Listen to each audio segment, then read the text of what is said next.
Hey y'all, I'm Carolina Tony. Thank you for stopping by my channel. Today I am going to be traveling to Western Kentucky from South Carolina.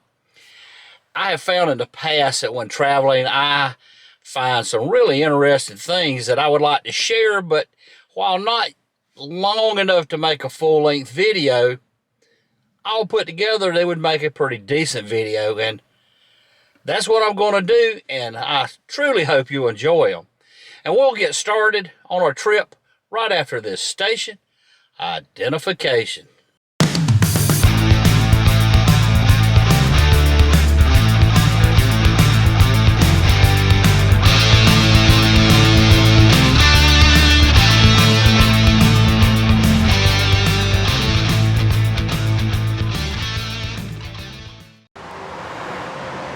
Guntown Mountain. I do believe that this western town that's very similar to Ghost Town in the Sky is out of business.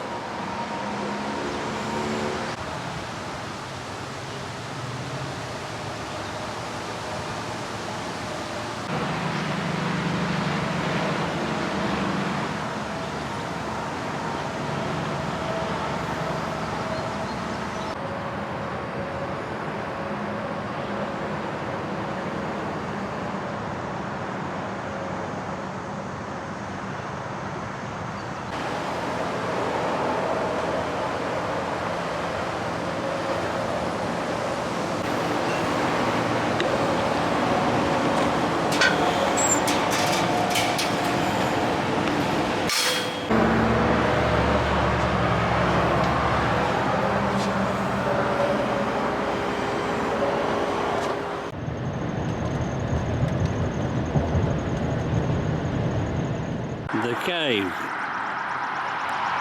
Wigwam Motel. Sleep in a wigwam. And I was going to give it a shot, but they are all booked up tonight.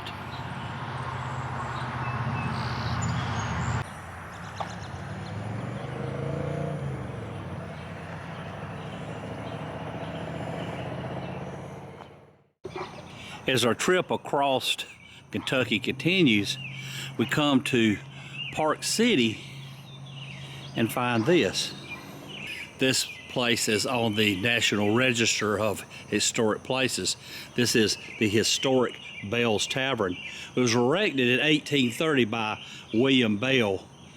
This was a stage stop for the lines that brought visitors to Mammoth Cave when first promoted. Famed in the US and Europe for elite patrons, cuisine, and magic peach and honey brandy for joy before journey's end. Until it burned down in 1860. The Civil War doomed the completion of the new tavern begun by grandson William F. Bale and his stepfather George Proctor. I imagine in its day this was a grand palace, not just a run-of-the-mill stage tavern.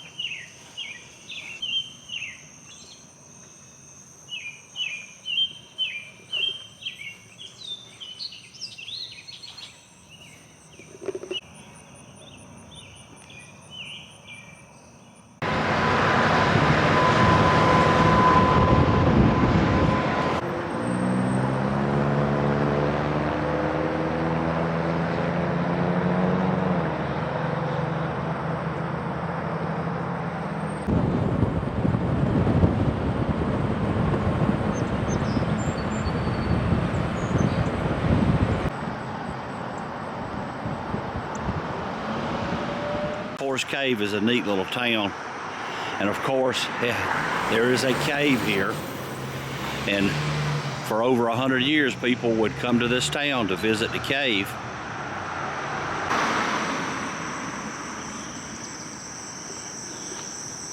While visiting the cave, people would also visit the Opera House.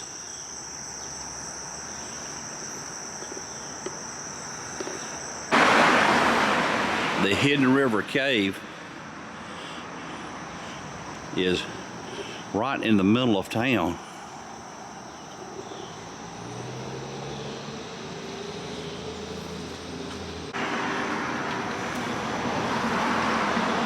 Oh, that is so cool. There's the entrance to Hidden River Cave. Check this out though. Right in the middle of town.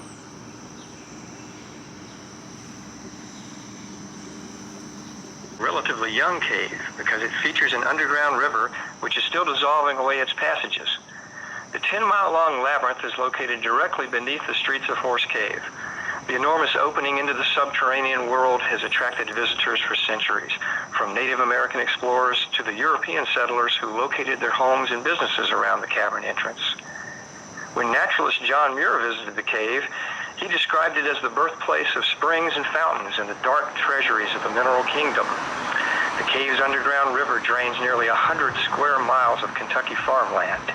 The depth of the river ranges from a few inches during the dry season to as much as 75 feet deep during flood season.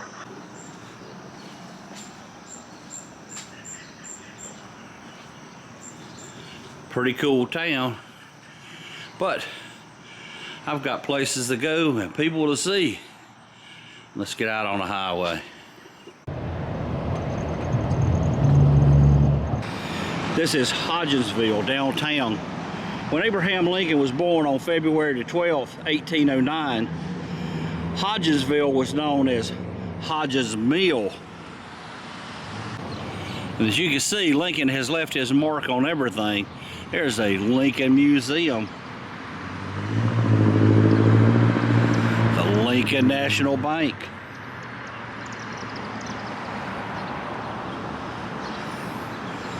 And in the center of town, around this rotary, here's the Gettysburg Address.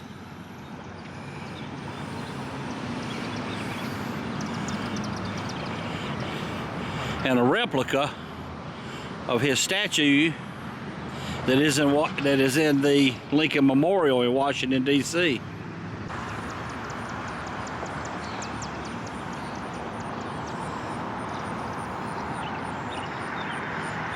There is the Lincoln Masonic Lodge. Abraham Lincoln was not a Mason. George Washington was. Well, Hodginsville, pretty cool.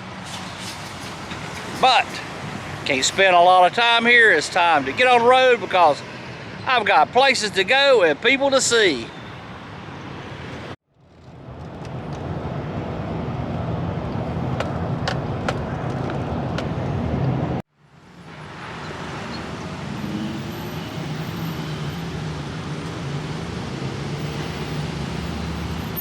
This is the Bales Tavern, built around 1907. The Berea College president's wife, Nellie Frost, one summer hosted over 200 guests in her room.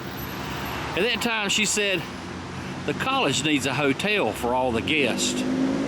So they built a college.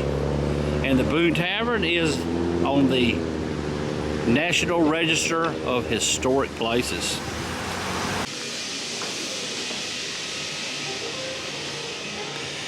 We are in the Bales Tavern.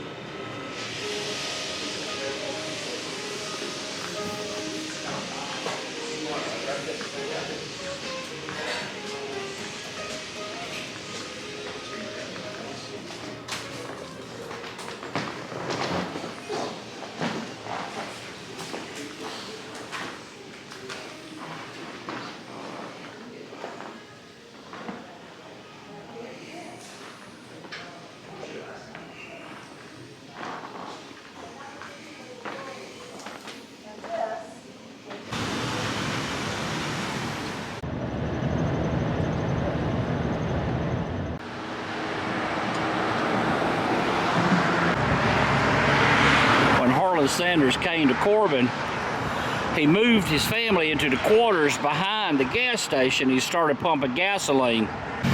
Then this was on the main route from the north to Florida. Traffic slowed during the Depression, so Sanders, who enjoyed cooking, decided to increase his income by selling meals to the tourists. And his food, they liked it. And his reputation and career grew. In 1932, Sanders bought a restaurant near here, and he began cooking full time. And the rest is finger-licking history. The Sanders Cafe is closed right now for renovations, but inside there's a museum that kind of gives you an idea what his first kitchen looked like, and